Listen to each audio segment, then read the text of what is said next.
तो बेटा आज एक नया कॉन्सेप्ट हम लोग समझेंगे। वो नया कॉन्सेप्ट है प्रोविजन फॉर अनरियलाइज्ड प्रॉफिट। जरा सभी लोग ध्यान से देखना। हमारी दो पार्टीज होती है, सब जानते हैं। एक होता है हायर परचेसर, एक होता है हायर वेंडर। होता है। हम लोग यहां बात करेंगे हायर वेंडर की। अभी तक जो बेटा अकाउंटिंग तुम करते आ रहे हो, ज्यादातर किसकी बुक्स में करी है तुमने? हायर परचेसर की बुक्स में। वेंडर की तरफ से ज्यादा सोचने का हमें अभी तक चांस नहीं मिला। लेकिन बेटा यहां पे कुछ टाइम के लिए वेंडर बन जाओ। ठीक है। हम लोग बात कर रहे हैं हायर वेंडर की। तो बेटा जो हायर वेंडर होता है, बेचने वाला होता है, तुम लोग मेरे को जवाब देना एक चीज का। तुम लोगों की तरफ से आंसर आना चाहिए। हायर वेंडर ने हायर परचेज सिस्टम पे एक ट्रक बेचा है, इमेजिन करो। ठीक है। वो ट्रक है 10 लाख रुपए का। ये 10 लाख रुपए उसकी कैश प्राइस है। ठीक है। इसने ये जो ट्रक बेचा है, ये ट्रक इसने खुद ने खरीदा था 9 लाख रुपए में। कितने में खरीदा था? 9 लाख रुपए में। तो वेंडर के लिए कॉस्ट है 9 लाख, और कैश प्राइस या जिसको मैं सेलिंग प्राइस बोल सकता हूं वो है 10 लाख। तो बेटा इसका जो प्रॉफिट है वो बनता है 1 लाख रुपए का। मुझे ये बताओ, आंसर देना, क्या ट्रक को बेचते ही वेंडर ने 1 लाख रुपए का प्रॉफिट कमा लिया है? No sir. Yes sir, yes sir. Answer आया कमा लिया है। और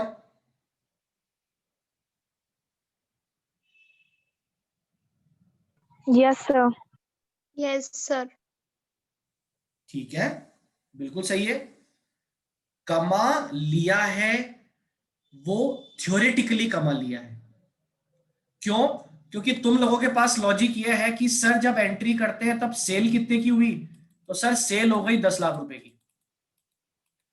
तो प्रॉफिट थ्योरेटिकली तो कमा लिया है, लेकिन प्रैक्टिकली सोचो। प्रैक्टिकली क्या प्रैक्टिकली प्रॉफिट कमा लिया क्या इसने? क्या पैसे मिल गए इसको 1 लाख रुपए प्रॉफिट के No, sir. पूरे? No sir. No sir. नहीं, 1 लाख रुपए प्रॉफिट के नहीं मिले हैं। फिर सर प्रॉफिट कब कमाएगा ये? बेटा ये प्रॉफिट कमाता जा रहा है वैसे वैसे जैसे जैसे ये इंस्टॉलमेंट रिसीव करता जा रहा है। फर्स्ट, सेकेंड, हर इंस्टॉलमेंट के साथ बेटा रिकवरी हो रही है कैश प्राइस की। और जैसे जैसे कैश प्राइस रिकवर हो रहा है वैसे वैसे ये प्रॉफिट का थोड़ा थोड़ा पार्ट कमाता जा रहा है। लेकिन मुझे एक बात बताओ बेटा, इसके मन में ये डर तो हमेशा बना रहेगा ना? किस बात का डर? हम लोग हायर परचेज सिस्टम पढ़ रहे हैं, तुम लोगों को याद होगा पहले दिन मैंने समझाया था कि परचेजर के पास एक राइट होता है। कौन सा राइट होता है बताओ तो? इंस्टॉलमेंट नहीं मिलने पे ट्रक वापस ले सकता अपनी एसेट। अरे मैं वेंडर की नहीं कह रहा बेटा, परचेजर की बोल रहा हूं। परचेजर, परचेजर के पास क्या राइट होता है? एसेट का पूरा उपयोग करना। परचेजर का राइट होता है कि वो अगर चाहे तो वो खुद कॉन्ट्रैक्ट खत्म करके आपको एसेट लौटा सकता है आके। बताया था या नहीं बताया था मैंने? यस और नो? Yes sir. यस है ना? सर। वो खुद चाहे तो खुद भी कॉन्ट्रैक्ट खत्म कर सकता है। अगर मान लो वो ऐसा करता है, मान लो 5 इंस्टॉलमेंट है, तीसरी, चौथी और पांचवी। मान लो कि उसने 2 इंस्टॉलमेंट पे करी, तीसरी वाली में मना कर दिया उसने आके, अब नहीं पेमेंट कर रहा मैं। क्या तुम्हारे प्रॉफिट वसूल हो जाएगा क्या? ये बताओ मेरे को। No sir. नहीं नो होगा। सर। तो भले पहली इंस्टॉलमेंट हो चाहे चौथी हो, प्रॉफिट वसूल ना होने का, प्रॉफिट रियलाइज ना होने का डर हमेशा वेंडर को बना रहता है। वेंडर के मन में हमेशा ये डर रहता है कि कहीं ऐसा ना हो कि मुझे पूरा प्रॉफिट वसूल ना हो। इसीलिए वेंडर क्या करता है? इसीलिए बेटा वेंडर हर साल के एंड में, जितने साल आपकी इंस्टॉलमेंट चल रही है, हर साल के एंड में एक प्रोविजन बनाता है। बेटा जहां लॉस होने का डर होता है वहां प्रोविजन बनता है, तुम्हें पता होगा। एक प्रोविजन बनाता है जिसको बोलते हैं प्रोविजन फॉर अनरियलाइज्ड प्रॉफिट। और ये प्रोविजन इसलिए बनाता है कि भैया मैं पैसा इकट्ठा करके रखूं पहले से, कहीं ऐसा हो जाए कि सामने वाला मना कर दे और मेरा ये प्रॉफिट वसूल नहीं हो पाया तो मेरे पास एक अरेंजमेंट पहले से होना चाहिए। किसका? प्रोविजन फॉर अनरियलाइज्ड प्रॉफिट का अरेंजमेंट मेरे पास होना चाहिए। ठीक है, तो एक प्रोविजन फॉर अनरियलाइज्ड प्रॉफिट बनाना पड़ेगा। अब तुम लोग मेरे को ये बताओ, ये प्रोविजन किस अमाउंट के लिए बना रहे हैं? हम प्रॉफिट के लिए बना रहे हैं ना, यस और नो? किस अमाउंट के लिए बना रहे हैं? सर प्रॉफिट के प्रॉफिट लिए के बना रहे लिए। हो, यस और no? Profit. Yes. Yes, sir. Profit के लिए आप ये बना रहे हो, तो पता है ये बनता कब है? जैसे इमेजिन करो, मैं तुम्हें एक एग्जांपल देता हूं, इसका प्रॉपर चीज समझा रहा हूं तुम्हें मैं। इमेजिन करो ये साल चल रहा है, ये फर्स्ट ईयर है, ये सेकंड ईयर है और ये थर्ड ईयर है। ठीक है, फर्स्ट ईयर में 2 इंस्टॉलमेंट आई, फर्स्ट इंस्टॉलमेंट, सेकंड इंस्टॉलमेंट। अगले साल भी 2 इंस्टॉलमेंट आई, थर्ड इंस्टॉलमेंट, फोर्थ इंस्टॉलमेंट, और लास्ट इंस्टॉलमेंट एक है जो आनी है आपके 5वीं इंस्टॉलमेंट तीसरे साल में। ये पहला साल आपका है जो पूरा हो रहा है यहां पर। यहां पे आपको क्या बनाना पड़ेगा बेटा? Provision for provision. Unrealized profit. Provision for unrealised profit बनाना पड़ेगा। मुझे ये बताओ बेटा, पहले साल में 2 इंस्टॉलमेंट तो मिल चुकी है ना आपको? मिल चुकी है ना, यस और नो? Yes sir. तो कुछ तो प्रॉफिट वसूल हो गया ना, थोड़ा बहुत तो हो ही गया ना वसूल, यस और no? Yes sir. Yes sir. तो अब वो प्रॉफिट कितना है जो अभी वसूल नहीं हुआ, इसके बाद पूरे पीरियड में वसूल होना बाकी है, वो प्रॉफिट कौन सा है? ये निकालने के लिए एक फॉर्मूला लगता है बेटा। कौन सा फॉर्मूला लगता है? इसका फॉर्मूला होता है टोटल प्रॉफिट, लर्न करो इसको, total profit multiply outstanding cash price upon total cash price. अगर तुम इसको समझो तो बेटा इस तरह से समझ सकते हो कि टोटल प्रॉफिट जो है वो कौन सी प्राइस पर है? टोटल कैश प्राइस पर। तो जो अब अमाउंट बाकी है उस पे प्रॉफिट कितना होगा, ये हम यहां से निकाल रहे हैं। टोटल प्रॉफिट जो है वो टोटल कैश प्राइस पर है, तो आउटस्टैंडिंग वाले अमाउंट पे कितना होगा वो हम निकाल रहे हैं, और उतने का ही क्या बनना चाहिए? प्रोविजन बनना चाहिए। अच्छा बेटा मेरे को बताओ, आंसर आना चाहिए तुम लोगों से, पहले साल में प्रोविजन जो मैंने बनाया, अब मैं दूसरे साल के एंड में जो प्रोविजन बनाऊंगा, क्या ये पिछले वाले से कम होगा या ज्यादा होगा? कम होगा। कम होगा। कारण, कम। रीजन क्या है बेटा इसका? 4 इंस्टॉलमेंट में पहले तो प्रॉफिट मिल गया सर। हाँ, अब क्योंकि एक आपको का ही दे और रहा 2 इंस्टॉलमेंट मिल गई ना, इस सेकंड वाले ईयर में आपको और 2 इंस्टॉलमेंट मिल गई, तो कुछ प्रॉफिट और वसूल हो गया। अरे शक की मात्रा कम करो, यहां पे इस पॉइंट पे शक ज्यादा था, अब तो 2 इंस्टॉलमेंट और मिल गई, अब तो थोड़ा शक कम हो गया अपना। अब जितना अमाउंट बाकी है यही फॉर्मूला वापस आप कहां लगाओगे? दूसरे साल के एंड में लगाओगे।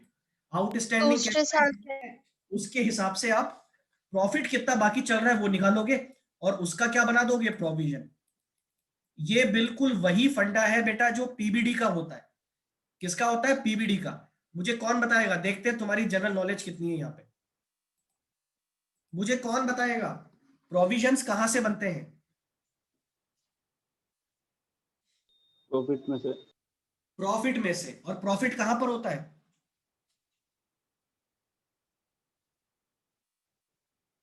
लास्ट के एंड में। नहीं नहीं नहीं, कहां पर ट्रेडिंग एंड होता है? कौन पेंडल से अकाउंट अकाउंट। में होता है? प्रॉफिट पेंडल कौन से अकाउंट अकाउंट में। में होता है? ट्रेडिंग एंड पेंडल अकाउंट में। प्रॉफिट एंड लॉस अकाउंट में। तुम्हें याद होगा बेटा, पीबीडी बनाते थे, PBD, provision for bad and doubtful debts. क्या एंट्री होती थी यस उसकी? सर। किसी को याद है? Provision for doubtful debts account debit. To debtors account. To debtors. बेटा ये बनता प्रॉफिट में से था, इसकी एंट्री होती थी P and L account debit to to P and provision L for account. Bad and doubtful debts. क्या सभी को याद है ये? प्रोविजन जो बनते हैं वो प्रॉफिट में से बनते हैं। बिल्कुल सेम फंडा यहां पे है। ये प्रोविजन भी किस में से बनेगा? प्रॉफिट में से। तो एंट्री क्या होगी? P and L account debit to provision for unrealised profit. बेटा मान लो, इमेजिन करो पहले साल में तुमने प्रोविजन बनाया कितने का? 2000 रुपए का। पहले साल में प्रोविजन बनाया 2000 का, है ना? अब बेटा ध्यान से सुनना मेरी एक बात को। दूसरे साल में हम आए, दूसरे साल के एंड में जो आपका प्रोविजन अब होना चाहिए वो 1500 रुपए का होना चाहिए। कितने का होना चाहिए? 1500 का। 500 रुपए का प्रॉफिट आपको वसूल हो गया, तो अब प्रोविजन अपना कम हो गया। मुझे ये बताओ, प्रोविजन पहले से 2000 का बना हुआ है, अब होना चाहिए 1500। तो ये जो 500 रुपए का ज्यादा प्रोविजन बना हुआ है, इसका क्या करोगे?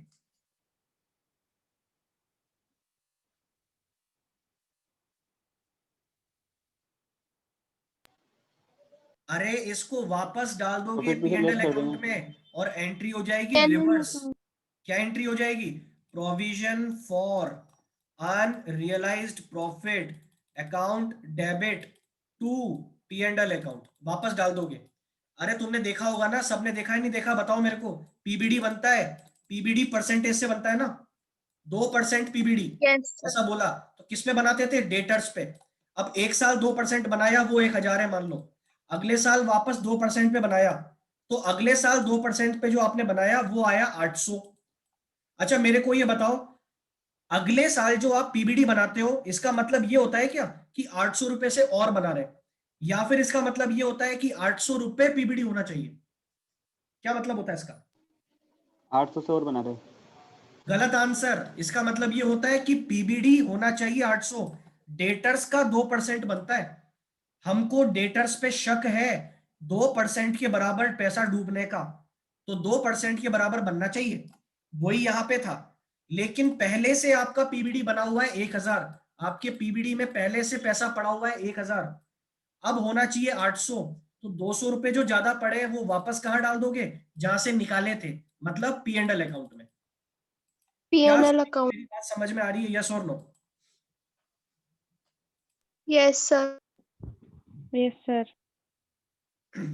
बाकी लोग जवाब नहीं आ रहा है? Yes sir. यही मैं तुम्हें दिखाने वाला हूं। ये रहा इसका मैटर, ये रहा बेटा इसका matter. Provision for unrealised profit in the books of higher vendor. Higher vendor क्या पे होता है ये? प्रोविजन फॉर अनरियलाइज्ड प्रॉफिट कैसे निकाला जाता है? हिंदी में नहीं क्या सर? टोटल प्रॉफिट है, यहां पे लिखना भूल गई है। Total profit total cash price के लिए था, आपको चाहिए आउटस्टैंडिंग कैश प्राइस। अब ये कहां से मिलेगी? बेटा ये आपको अकाउंट में से भी मिल सकती है और इंटरेस्ट टेबल में से भी मिल सकती है। तुम्हें पता होगा इंटरेस्ट टेबल में आउटस्टैंडिंग कैश प्राइस पर ही इंटरेस्ट लगता है, तुमने देखा होगा, ठीक है? Yes, sir. वो तुम्हें मिल जाएगा वहां से। अब ये प्रॉफिट कैसे निकालते हैं सर? तो बेटा प्रॉफिट निकलता है ऐसे, cash price minus cost price. जैसे मैंने तुम्हें बताया 10 लाख रुपए का ट्रक है ना, वो उसकी कैश प्राइस थी, लेकिन वेंडर ने खुद ने उसको परचेज किया था कितने में? 9 लाख रुपए में। तो इन्हीं दोनों का डिफरेंस क्या कहलाता है? 9 लाख में खरीद के 10 लाख में बेचूंगा, तो ये 1 लाख रुपए क्या है बेटा? प्रॉफिट का है ना। अब ये क्या करोगे आप? टोटल प्रॉफिट 1 लाख, तो इसमें से कुछ कुछ वसूल होता जा रहा है, और जितना वसूल नहीं हो रहा वो ऐसे निकालोगे इस फॉर्मूले से। तो उसी से आप ये एंट्री करोगे हर साल के एंड में। तो पहले साल के एंड में बेटा क्या एंट्री होगी? एंट्री होगी P and L account debit to provision for unrealised profit. और अगले साल अगर आपको पैसा वापस डालना है पी एंड एल अकाउंट में, तो एंट्री रिवर्स हो जाएगी, provision for unrealised profit to P and L. क्या मैं क्वेश्चन पे आ जाऊं? जल्दी बोलो, यस और नो? Yes, sir. चलो क्वेश्चन पे आ जाते हैं। देखिए सभी लोग, ज्यादा कोई परेशान होने की इस क्वेश्चन में जरूरत नहीं है। इजी क्वेश्चन है, बस एक एक्स्ट्रा अकाउंट बन रहा है, बस एक अकाउंट एक्स्ट्रा बन रहा है, बाकी सब वही है जो तुम कर सकते हो। पढ़ो क्या लिखा है। On 1st July 2016 Jaipur Travels purchased a car on hire purchase system. According to the agreement, rupees 20,000 were paid immediately. बेटा ये क्या है, डाउन पेमेंट, 20,000 रुपए का डाउन पेमेंट हो गया, इमीडिएटली पे कर दिया। Balance is payable in 4 half yearly instalment of 20,000। बाकी का पैसा 20-20 हजार रुपए की 4 हाफ ईयरली इंस्टॉलमेंट में पे करेंगे, 6-6 महीने वाली इंस्टॉलमेंट में। The first instalment falls due on 31st December। पहली इंस्टॉलमेंट आएगी 31 दिसंबर को। ओके, इसके बाद लिखा है vendor charges interest 5% per annum. अब बेटा ये एक्स्ट्रा इंफॉर्मेशन है, पढ़ो क्या लिखी है। Seller purchase the car for 90,000 और उसकी कैश प्राइस है 95,240। बेटा मेरे को ये बताओ, ये 90,000 क्या है?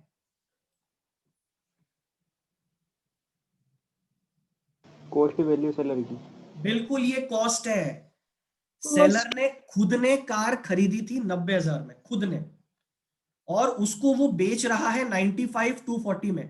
तो बेटा मेरे को बता दो टोटल प्रॉफिट कितना है यहाँ पे?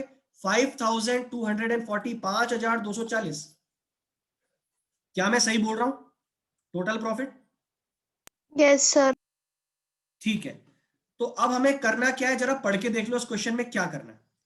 Prepare the ledger account in the books of vendor. काम की बात, in the books of vendor, purchaser के यहां पे ये प्रोविजन नहीं बनता। अरे बेचने वाले क्या बनेगा, प्रॉफिट तो वही कमाएगा ना। और साथ में the provision for unrealised profit also to be made, show the items in the balance sheet on 31st December 2016 and 17। ठीक है, तो ये क्वेश्चन हम करने वाले हैं। टोटल कैश प्राइस दे दी है और रेट ऑफ इंटरेस्ट भी दे दी है।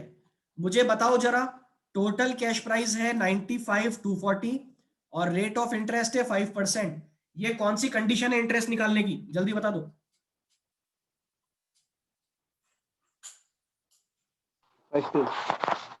फर्स्ट कंडीशन है। First. तो ये इंटरेस्ट टेबल तुम लोग बना सकते हो क्या? ये जो यहाँ बनी हुई है, मुझे लगता है कि तुम लोग बना लोगे। कंडीशन 1 है, सबको आता है। Yes, sir. Yes, sir. ठीक है, तो बेटा ये तो इंटरेस्ट टेबल हो गई। इंटरेस्ट देख लो कितना है, 1881, 1428, 964, 487। इसके बाद बेटा एक बात वापस में बोल रहा हूं, ध्यान रखना, हम अकाउंटिंग कर रहे हैं वेंडर के यहाँ पे। और बेटा वेंडर के यहाँ पे अकाउंट किसका बनता है? परचेजर का। और परचेजर का नाम है यहाँ पे जयपुर ट्रेवल्स। ओके, तो in the books of higher vendor account किसका बन रहा है? हायर परचेजर का अकाउंट, जयपुर ट्रेवल्स। और ये हायर वेंडर के अकाउंट से उल्टा होता है, सबको याद है, मैंने बता रखा है। हायर वेंडर के अकाउंट से बिल्कुल रिवर्स Yes, होता है। sir. ओके, तो जरा देखो यहाँ पे, टू हायर सेल, सबसे पहले कैश प्राइस आती है नहीं आती? Cash price total cash price से, Yes, और sir. उसी के साथ ये डाउन पेमेंट रिसीव कर लेगा बाय बैंक। ये हो गया बेटा डाउन पेमेंट 20,000 रुपए का। इसके बाद 6 महीने के बाद पहली इंस्टॉलमेंट आएगी जिसका इंटरेस्ट ड्यू होगा टू इंटरेस्ट। ओके, और इंटरेस्ट ड्यू हो गया और उसी का पेमेंट हो जाएगा बाय बैंक। ये पहली इंस्टॉलमेंट पे हो गई। ओके, 20,000 रुपए की। अब बैलेंस सीडी निकाल देंगे, तो बैलेंस सीडी आपका कितना निकल गया? 57,121। बेटा मुझे कौन बताएगा ये क्या है 57,121? Outstanding instalment. वेरी गुड बेटा, Outstanding. ये है आउटस्टैंडिंग कैश प्राइस। पहले साल के एंड में, सुन लो ध्यान से, पहले साल के एंड में हमें जयपुर ट्रेवल वाले से और कितने रुपए लेने हैं? 57,121। मैंने बताया था ये डेटर अकाउंट है बेटा। ओके, तो हमें कितने और लेने हैं? Yes, sir. 57,121 लेने, और इसी के अंदर प्रॉफिट भी शामिल है, तो वो हम निकालेंगे। लेकिन अभी कोई काम नहीं है इसका, ये अकाउंट बच्चों वाला है, बहुत मजे में बन जाएगा, कोई तकलीफ नहीं आएगी। इसी को आगे ले गए। अरे ईयर कौन सा? एलएसवीडी क्या बेटा? ईयर कौन सा है? फाइनेंशियल है कौन सा? अच्छा, ये बेटा ईयर आपका है फाइनेंशियल ईयर। नहीं नहीं, एक तो मिनट 31 रुको, तारीख देख को लेते बनेगा हैं, ना? एक मिनट रुक जा, चेक कर लेते हैं। बेटा ये आपका कैलेंडर ईयर है, क्योंकि बैलेंस शीट किस तारीख को बनाने को बोल रहा है, यहाँ देखो 31 दिसंबर को, है ना? 31st. 31 दिसंबर को बैलेंस शीट बनती है, इसीलिए 31 दिसंबर को ये हम यहाँ पे क्लोज कर रहे हैं। ये देख लो, समझ में आ गई बात? बोलो। इसीलिए पहले साल में कितनी इंस्टॉलमेंट आई? पहले साल में सिर्फ एक इंस्टॉलमेंट आई है बेटा। अब मेरे को बताओ अगला साल जो है 2015 वाला, उसमें कितनी इंस्टॉलमेंट आएगी? 2 इंस्टॉलमेंट, है ना? 30 जून दो. को और 31 दिसंबर को, 6 महीने के गैप में, है ना? तो दोनों का इंटरेस्ट ड्यू होगा, देख लो, और दोनों का पेमेंट हो जाएगा, सेकंड और थर्ड। पेमेंट क्या हो जाएगा मतलब रिसीव हो जाएगी। हम वेंडर है ना, हमें बोलना चाहिए रिसीव हो जाएगी, ठीक है? तो बेटा ये इंटरेस्ट ड्यू किया दोनों का और इंटरेस्ट रिसीव कर लिया दोनों का, वापस से बैलेंस शीट ही निकला, और वापस से आप इसको आगे ले गए अगले साल, लास्ट इंस्टॉलमेंट का इंटरेस्ट ड्यू किया और लास्ट इंस्टॉलमेंट को पे कर दिया, ये अकाउंट ही बंद हो गया तुम्हारा। बोलो, क्या ये अकाउंट सभी को समझ में आ गया? Yes, sir. इसमें कोई तकलीफ की बात है क्या? सबसे आंसर मिलना चाहिए। यस सर, समझ आ गया। नो इसमें सर। कोई तकलीफ की बात नहीं है, Yes, sir. बहुत सीधा है। अब आती है काम की बात। अब तुम लोग ये मत बोलना सर यहाँ पे एसेट का अकाउंट क्यों नहीं बना। नलायक कोई एसेट का अकाउंट नहीं बनेगा यहाँ पे। ये किसकी बुक्स में बना रहे हो आप? वेंडर के यहाँ पे। वेंडर के यहाँ पे एसेट का अकाउंट नहीं बनता है, ध्यान रखना। किसने पूछा है मेरे से पर्सनल चैट में, इसलिए कह रहा हूं मैं। नलायक ही रहोगे क्या? देखो ध्यान से, किसने पूछा सर?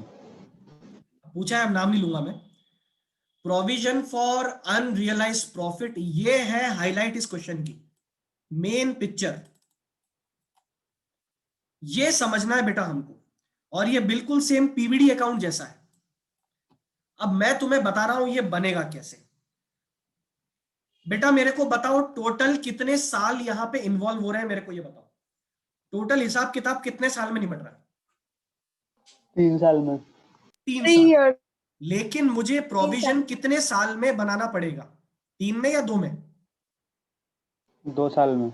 सिर्फ 2 Sir, साल में। 2 years. एक तो पहले साल के एंड में 2014 के एंड में, और एक दूसरे साल के एंड में 2015 के एंड में।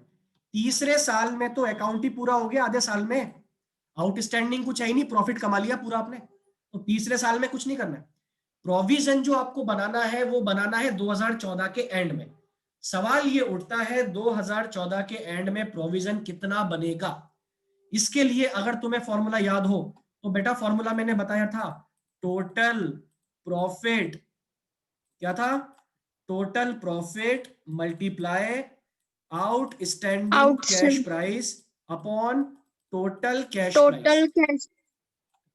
अब पहली इंस्टॉलमेंट के लिए कर रहे हैं बेटा। टोटल प्रॉफिट कितना था मुझे बताओ? टोटल प्रॉफिट आपका था 5240, था या नहीं था बताओ? Yes, sir.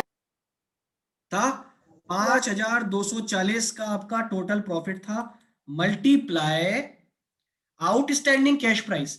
बेटा पहले साल के एंड में आउटस्टैंडिंग कैश प्राइस कितना है बताओ मेरे को, देख के बताओ सब लोग। पहले साल के एंड में आउटस्टैंडिंग कैश प्राइस कितना है? 57,121। 57,121. 57,121, यही है।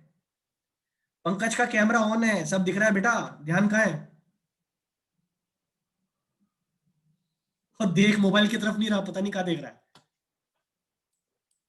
57,121, 57,121 divided by total cash price. बेटा टोटल कैश प्राइस कितनी थी आपकी? 95,240, 95,240। जरा सॉल्व करके बताना मेरे को कितना आ रहा है ये, जल्दी फास्ट।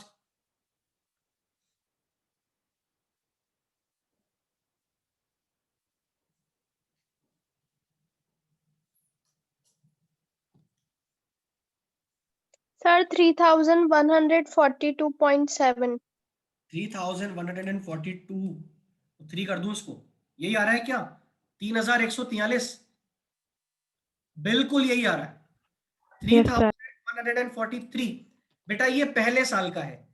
दूसरे साल का अगर आपको प्रोविजन बनाना हो तो बेटा टोटल प्रॉफिट यही रहेगा 5,240, टोटल कैश प्राइस भी यही रहेगी 95,240, लेकिन मुझे कौन बताएगा दूसरे साल के एंड में कितना अमाउंट आउटस्टैंडिंग है? 20,000। दूसरे साल के एंड में 19,500. 19,513, बिल्कुल सही, 19,513 इतना आउटस्टैंडिंग चल रहा है। समझ में आ रही है बात? तो इसका निकालो कितना आएगा प्रोविजन, जल्दी निकाल के बताओ। 487। 487 काहे को आएगा 487? 1073.5. 1074 कर दूं उसको? Yes. ये बेटा आपने प्रोविजन निकाल दिए Yes, दोनों sir. साल के एंड के। तीसरे की तो बात ही नहीं करनी, क्योंकि तीसरे में तो हिसाब ही खत्म हो जाएगा। अब एंट्री क्या, सभी लोग ध्यान से देखना। पहले साल के एंड में जो प्रोविजन है, क्या एंट्री होगी बेटा? Provision for